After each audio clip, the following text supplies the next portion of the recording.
kayo ganyan sa akin? Tinatawag niya akong FOB. Hindi ko nga alam kung ano yung FOB dati. Nagtanong pa ako sa kakilala kong puti. Did they? It's fresh off the boat. It's like saying you're an idiot and you don't know what you're doing. Bad kayo ha. Tandaan nyo, at one point in time, naging baguhan din naman kayo dito ha. Pero may idea ako kung bakit nyo ako ine-FOB dito.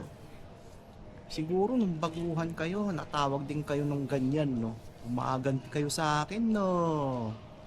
Okay lang. It doesn't bother me naman eh. Kasi ilan lang yung nabibigyan ng opportunity para makalipat dito sa US para makapagsimula ulit. Eto, nandito na ako. Fresh start. Para sa pamilya, para sa kinabukasan.